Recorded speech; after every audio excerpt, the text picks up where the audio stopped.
E aí, galera, estamos aqui mais uma aula do Gabarito Enem, tratando ainda do tema Brasil Colônia, né? Hoje vamos abordar especificamente e dar início, né, a um longo tema aí dentro da própria prova do Enem, e esse próprio tema ele se destaca, né? Tem várias temáticas que envolvem esse tema, que é a escravidão negra africana no Brasil. A ideia da escravidão, ela já persegue o homem há milênios, né? Nós temos notícias da escravidão dentro de todos os períodos da história, desde a história antiga até a épocas remotas descritas pela própria Bíblia. Mas a ideia é que essa escravidão, ela vai o quê? Ela vai se adequando ao contexto de cada época, né? E vai se transformando de acordo com o modelo econômico que nós temos dentro do próprio processo. E aí, ele pode destacar, vai destacar nessa aula de hoje, a próprio início do processo da escravidão e o próprio problema que os portugueses vão ter logo no início do processo de colonização.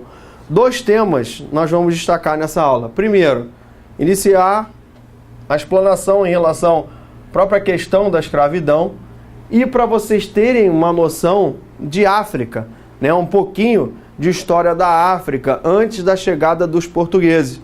A gente mudar aquela concepção eurocêntrica que foi imposta, né, pelos próprios portugueses e que a gente repete até hoje dentro de toda a perspectiva histórica brasileira. Sabemos, e até o próprio Enem já cobrou, que o governo brasileiro, né, a partir da entrada do presidente Luiz Inácio Lula da Silva, o governo tem procurado o quê?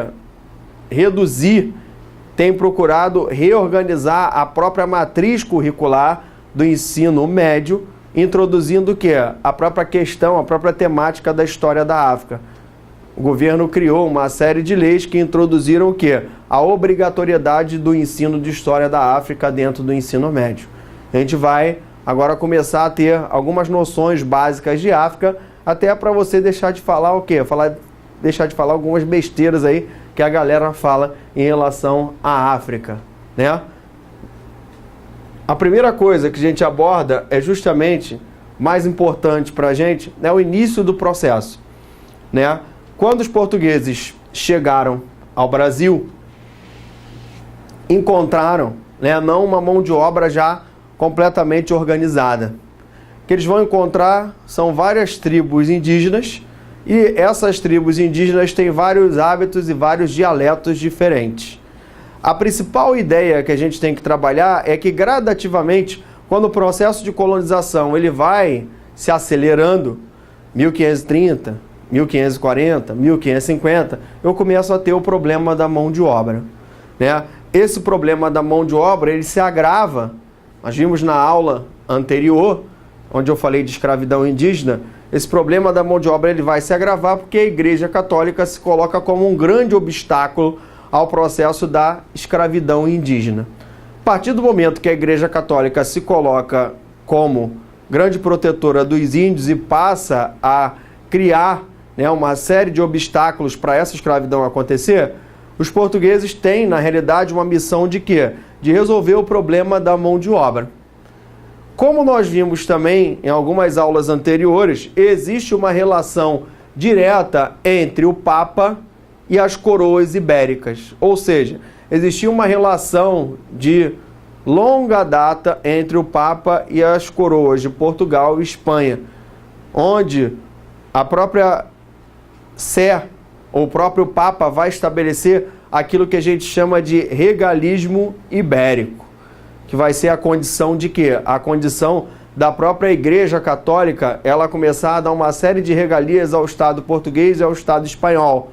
Sabemos também que pelo Tratado de Tordesilhas, né, a totalidade do continente africano fica para quem? Fica para os portugueses.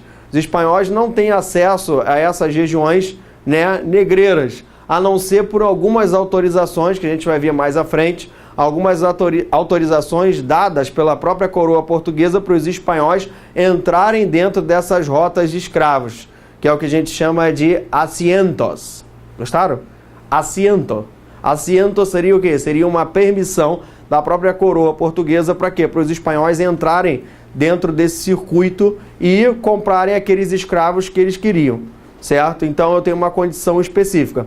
A partir daí, a partir do momento que, né, a própria coroa portuguesa passa a condenar a escravidão nativa nas Américas, eu também tenho outro processo que vai levar à própria legitimação de outra forma de escravidão, que vai ser a escravidão negra. Eu tenho a própria expansão do Islã. O Islã havia se consolidado aonde? Na África do Norte. Então, já existe também nessa época, né, já vinha desde o século XII, a ideia das guerras religiosas. E aí, o próprio papado, através, mais uma vez, das bulas, a gente falou na aula passada, vai começar a autorizar o quê? A primeira autorização, ela autoriza o rei Afonso V de Portugal, o apelido dele é o Africano, autoriza o quê? Pela primeira vez ao resgate de negros da Guiné. É uma região onde os portugueses vão começar a atuar na África Ocidental, da onde vão ser trazidos os escravos negros, que vão, de certa forma, ter como condição básica a etnia dos chamados sudaneses, que é a parte, né, ocidental da África. Então, a gente pode perceber o quê? Que a própria bula encaminhada ao rei Afonso V é uma autorização direta do Papa para quê? Para o Papa passar, para os portugueses começarem a escravizar quem? Começarem a escravizar os negros, como forma de você combater, né, o próprio processo de expansão religiosa do próprio Islã. Então essa é a primeira justificativa. A gente pode se utilizar de quê? De outra justificativa. Ou seja, o Estado já tem a autorização para escravizar. A igreja, você viu na aula anterior da escravidão indígena, que qual vai ser a postura da igreja? A igreja vai ter uma postura de condenação à escravidão do nativo. Se eu condeno a escravidão nativa, eu tenho que dar um jeito no problema da mão de obra, né? Por quê? Porque eu tenho que acelerar o processo de colonização.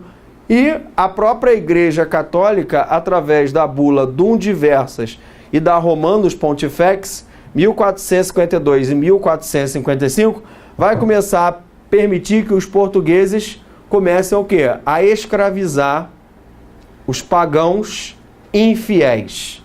Isso é uma palavra para você guardar. O infiel.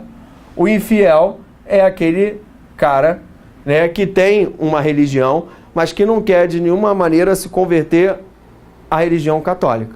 Então, existe uma diferença entre o infiel e o pagão, que nós vimos lá na própria escravidão indígena. O pagão, ele vai ter o quê? Ele vai ter uma condição puramente o quê? De desconhecimento em relação à religião. O infiel, né, ele vai ter uma condição de quê? De já conhecer uma religião, mas não querer se converter a outra. E essa ideia, essa construção ideológica, ela vai ser forte, que aí vai considerar o próprio negro como um negro sem alma. A ideia do negro sem alma, a ideia do negro infiel, ela vai justificar o quê? A própria escravidão negra. E a partir da bula Romanus Pontifex, eu já tenho o quê? Direito de conversão, escravização e comercialização, expandindo a sua atuação para onde? Para o Marrocos e para as Índias. Isso quer dizer que a Igreja Católica está viabilizando o quê? A expansão do processo de escravidão.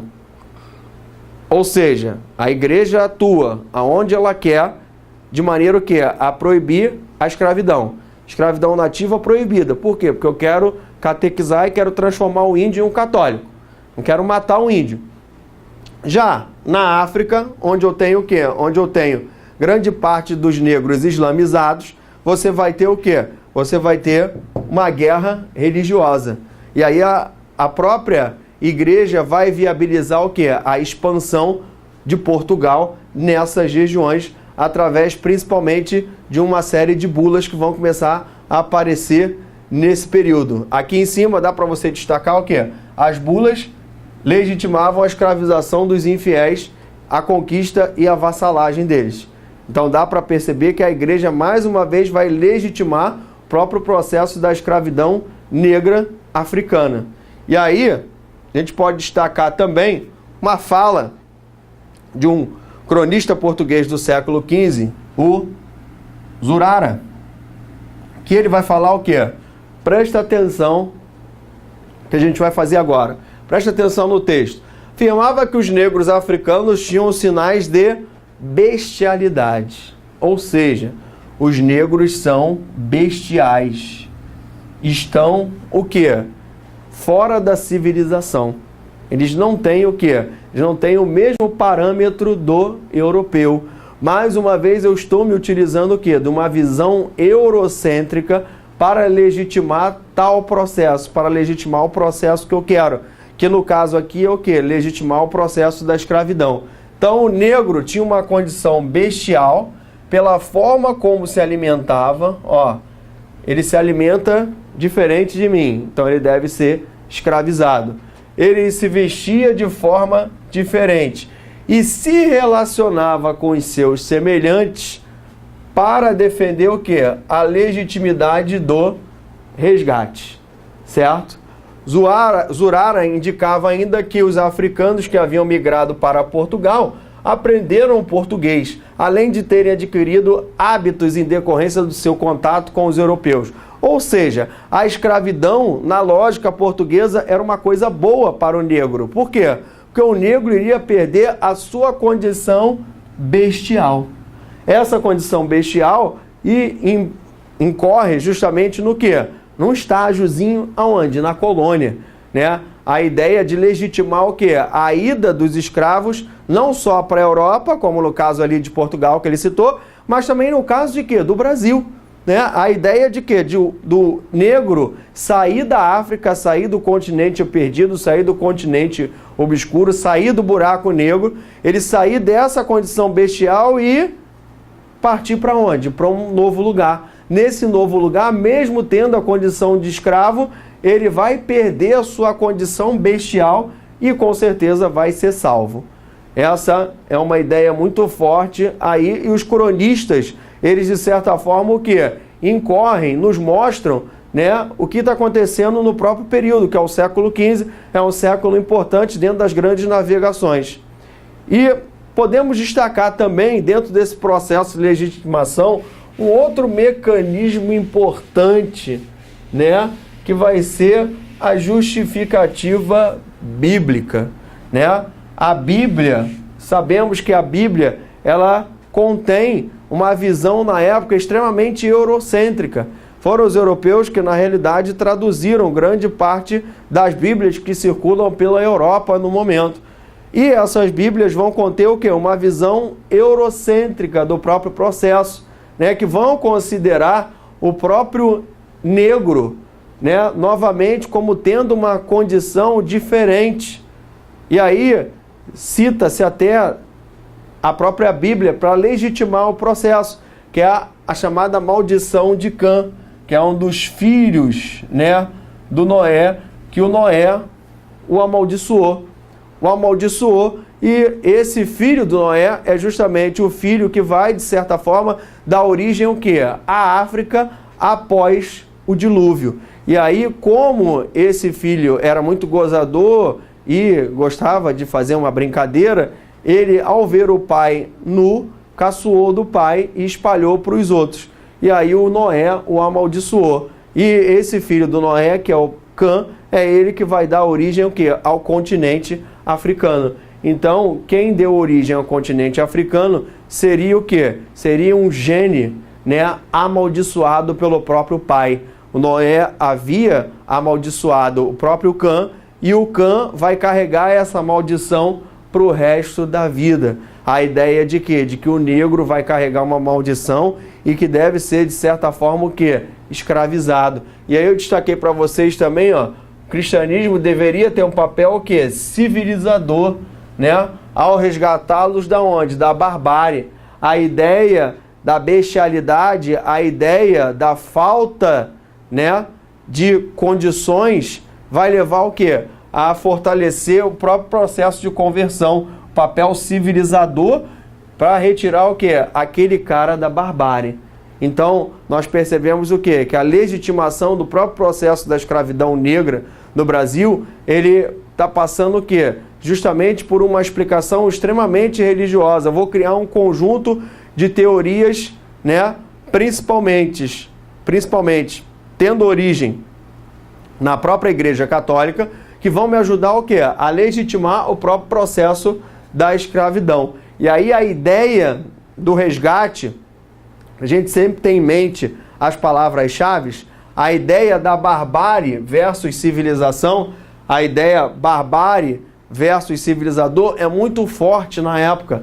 A ideia é sempre que a África vai ser um continente o quê? Um continente atrasado, um continente que não tinha nada, um continente que está o quê? Num degrau abaixo do processo civilizador, num degrau abaixo do próprio desenvolvimento. Então, a ideia é justamente o quê? A partir da adoção do cristianismo, você elevar essas civilizações, né? A ideia civilização é muito forte nessa época. Abordando, né, ainda dentro do nosso próprio tema, nós vimos o quê? O processo de legitimação. Vocês perceberam que a Igreja Católica ela vai legitimar todo o processo e aí gradativamente, né, a solução para a mão de obra no Brasil colônia vai estar ligada ao quê? A adoção da mão de obra negra africana. Uma coisa interessante, enquanto eu vou apagando aqui, uma coisa interessante a gente entender, né, dentro desse processo. Grande parte das tribos africanas já se utilizavam o quê? Do próprio processo da escravidão. Então isso é não um agravante, mas já era uma prática utilizada pelos africanos o quê? O próprio processo da escravidão. Só que essas comunidades, tribos ou impérios formados na África, galera, a África também teve o quê? A sua era dos impérios. A era onde você teve o quê? Uma organização muito grande dentro da África, uma organização semelhante o quê? Semelhante ao próprio Império Chinês, né? A ideia de você ter impérios sendo forjados na África é uma ideia que os historiadores, principalmente no Brasil, a historiografia nacional, ela deixou isso de lado por longos anos, né? Nós deixamos, de certa forma, de nos contaminarmos o quê? Pela visão eurocêntrica. Sempre a análise que nós fazemos é uma análise o quê? Partindo da própria visão europeia. E aí hoje a nossa aula entra no ponto de quê? De a gente conhecer algumas características básicas das sociedades africanas da época. Vou entrar um pouquinho em história geral, mas para vocês entenderem o próprio processo, né? Como é que está essa região dos séculos 8 aos séculos 16? A ideia básica que a gente vai trabalhar é justamente o quê? Eu tenho uma organização política básica, né? Onde você tem a própria tribo, eu tenho os chefes locais dessas tribos, que nós vamos chamar de sobas. Eu tenho reinos independentes ou eu tenho reinos submetidos ao mais forte. Quando você forma a mesma ideia que existe no Ocidente, que vai ser a ideia do império, né? Esses impérios sobrevivem ou não com esses reinos submetidos. Geralmente, na época, essa época na África, ela é caracterizada o quê? Por aquilo que a gente chama pejorativamente de quê? A Era dos Camelos. Porra, mas que é isso? Era dos Camelos? Sim. O que é essa Era dos Camelos? É a época em que na África você tinha, né, um comércio muito grande, um comércio florescente dentro de quê? Dentro dessas regiões. O comércio, ele era feito o quê? Através dos camelos. É o que a gente chama de comércio transariano. Esse comércio transariano é um comércio feito pelos camelos, né? Esses camelos vão permitir o quê? Vão permitir a movimentação das caravanas por alguns pontos desse aqui, ó, que o mapa está destacando, ó. Aqui eu tenho uma cidade extremamente importante que a gente vai vê-la e conhecê-la já já, que eu peguei como exemplo para vocês conhecerem a riqueza da África nessa época, que é a cidade de Tombouctou.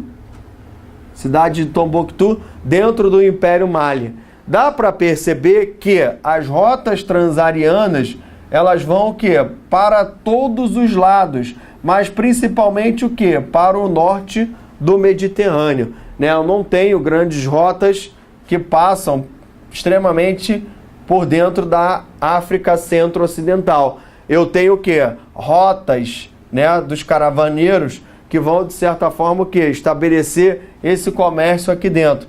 Geralmente o comércio envolve o sal, que é uma iguaria na época. Essa região precisava de sal, então você mantém o comércio de sal dentro dessa região e equivale quase ao comércio de ouro. Então, período que nós estamos estudando, os portugueses ainda não chegaram. E eu tenho um comércio africano muito forte, muito intenso, um comércio que terrestre. Dá para você perceber que não tem quase viagem marítima nenhuma. E quando ela ocorre, é uma viagem marítima o quê? De cabotagem.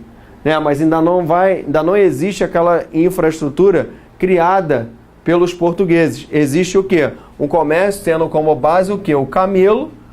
E o camelo, ele tem uma dificuldade, ele se movimenta no deserto. Mas eu tenho um limitador. Qual é o limitador? Eu carrego poucas coisas. Eu não posso carregar grandes coisas no camelo. Mas eu tenho um comércio o quê? Um comércio lento, mas que percorre o quê? Grande parte de toda a África. Até aí tudo legal? Continuando. A ideia que a gente vai abordar é justamente que esses estados africanos, eles já tinham uma estrutura comercial entre eles. Então dá para perceber que foi estabelecido que dentro da África um comércio intenso entre vários estados. Dei aqui o exemplo, 1, 2, 3, 4. Né? Esse comércio transariano, ele vai funcionar plenamente na África. E aí, a gente destaca dois grandes impérios formados nessa época na própria África. Vamos destacar o quê? A África Ocidental, a parte onde os portugueses vão começar a explorar a escravidão negra africana. Nessa parte da África vai se formar o quê? O Império de Gana, o Império do Mali e o Império de Songhai. Mali, Gana e Songhai. Gana, né, até mais ou menos o século XIII, Mali até mais ou menos o século XV e Songhai até o século XVII. Na aula de hoje, a gente vai abordar o quê? Gana e Mali. Duas regiões onde você vai ter o quê? Dá para perceber pelo desenho que um império vai entrar por dentro do outro. Ou seja, a ideia que nós vimos logo no início é o quê? Eu tenho reinos independentes e reinos que vivem sob a tutela de outro através de quê? De um pagamento de determinado tributo. Então você tem a condição do reino independente e eu tenho a condição de um reino dentro de um império. Tudo bem? É legal a gente estabelecer essa diferença porque lá na frente a gente vai precisar dela. Então eu não tenho só império, não tenho só reino independente. Um reino independente se fortalece, ele pode formar um império. Ou não, ou ficar independente para sempre. Dentro desses dois impérios, a gente pode destacar, né, no reino de Gana, a questão do ouro. Os portugueses vão passar a tomar contato direto com o ouro de Gana. E essa região, ela vai ser extremamente importante, o que é? Na exploração desse metal precioso e vai, de certa forma, chamar a atenção dos portugueses, que vão, de certa forma, invadir, né? O primeiro ponto da expansão marítima é o que? Ceuta.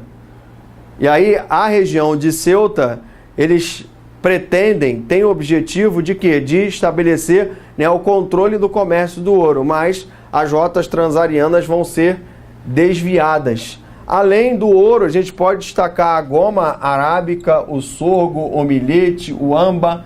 Ou seja, você tem um comércio intenso, o próprio marfim, que vai dar o nome à Costa do Marfim. Você tem um comércio intenso nessa região dentro do reino de Gana, né? Que nós podemos destacar também dentro dessa própria estrutura. Além de Gana, nós temos o próprio Império Mali, que vai surgir dentro de quase a mesma estrutura, ou seja, reinos independentes vão se sobrepondo a outros e vão formando novos impérios. O Mali é interessante a gente destacar o Império de Mali, porque o Império Mali ele vai ter, né, uma coisa de diferente em relação a Gana. A gente pode estudar e é o que eu quero destacar para vocês entenderem o processo. Esses impérios eram governados pelos manas, né? Os manas é como se fossem o quê? Os reis, a linhagem real. Esses manas fizeram o quê? Fizeram várias viagens pelo mundo. Inclusive no século XIV você tem a viagem famosa do Mansa Musa, né? Que é justamente uma viagem que vai percorrer quase toda a África. E ele vai passar inclusive pela Europa. Através de quê? Através de viagem marítima. E aí a ideia é que esses mansas, eles vão reunir o quê?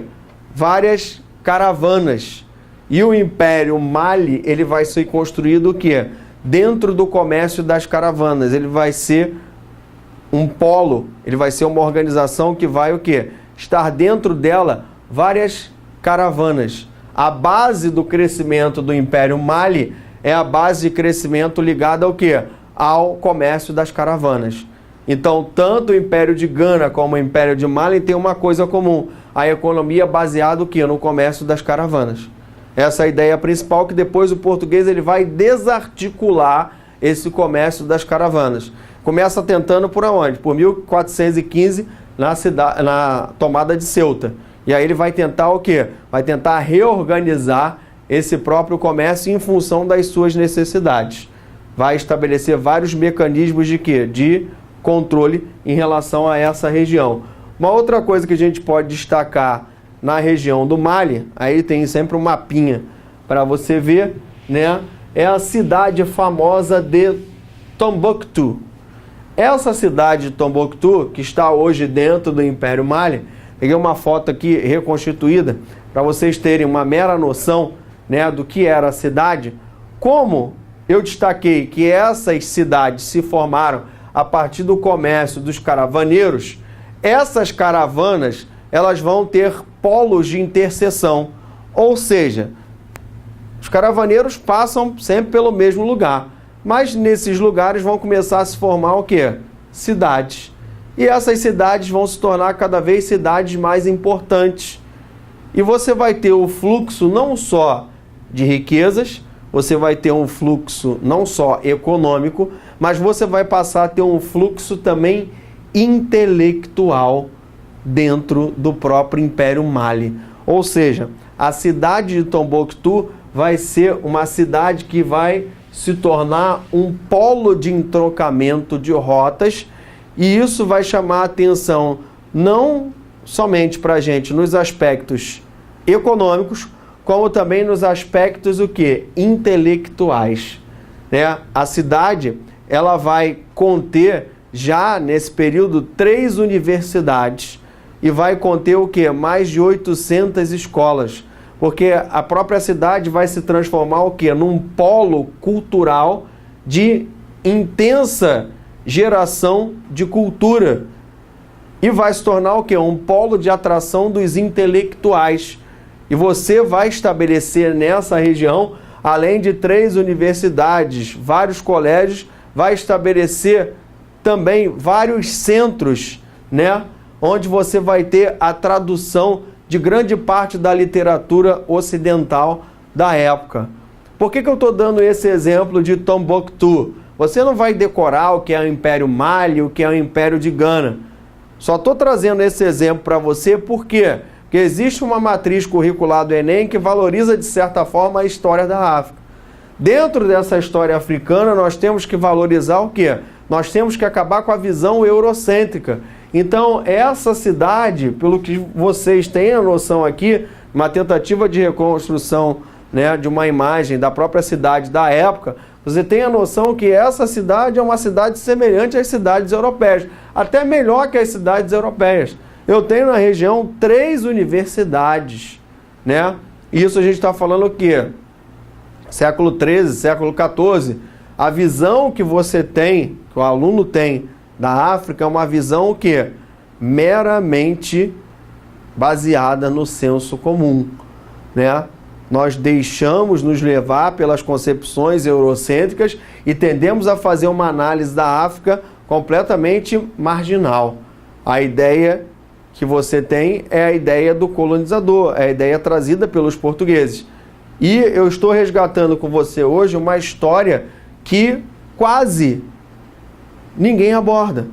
Uma história que vai te mostrar justamente o quê?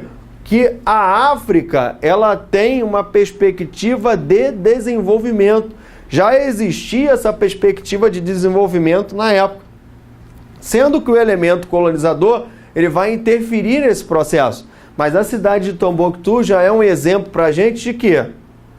De que essa cidade, aqui ó, no segundo slide, você tem o quê? Várias bibliotecas que vão conter o quê? Vários manuscritos antigos, extremamente importantes para quê? Para a civilização ocidental.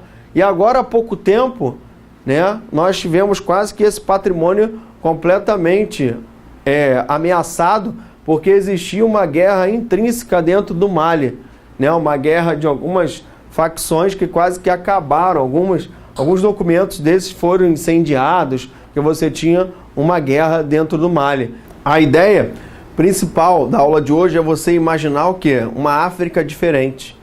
Levar em consideração o quê? Não só o continente africano em si, mas como as Áfricas, ou seja, a diversidade do continente. O continente africano, ele sempre foi extremamente diverso. Só que a visão eurocêntrica, a visão do colonizador, ela praticamente o quê? Vendou os nossos olhos. E não despertou o nosso olhar justamente para essa beleza que existe na África. Ou seja, a África Ocidental, eu tenho uma cidade que vai ser o exemplo, ou Timbuktu, ou Tombouctou, como se pronuncia, eu tenho uma cidade que é um exemplo de centro cultural e cosmopolita. A tendência é sempre analisarmos o quê? O Renascimento europeu, né? A ideia do Renascimento do século XV, do século XVI, a Itália renascentista. Mas antes do próprio Renascimento, na África Ocidental, você já tinha o quê? Grandes centros de produção intelectual, extremamente ligados ao quê? À própria questão do conhecimento. Então a ideia é que esse conhecimento hoje, ele se torne cada vez mais protegido. A imagem é bela, vários documentos antigos, né, que foram traduzidos na própria região, vários intelectuais que viajaram nas caravanas e passavam pela região, a própria região se tornou um polo, né, de confluência de vários intelectuais que vão atuar dentro da região. Então a ideia de hoje é a gente trabalhar com esse processo, né, para vocês imaginarem uma nova África, uma África completamente diferente, diversa, que não existe essa questão de que você tem uma África marginal, que você tem um buraco negro, que você tem uma falta de desenvolvimento, uma falta de civilidade, e a ideia também ligada ao quê? A legitimação da escravidão. Não esquecer que eu destaquei na aula que a própria Igreja Católica, ela vai viabilizar o processo da escravidão negra africana e vai legitimar também o quê? O próprio tráfico, que é o nosso próximo assunto na nossa próxima videoaula. Professor Walter, né, do Gabarito Enem, ficamos por aqui nessa aula. Valeu, obrigado.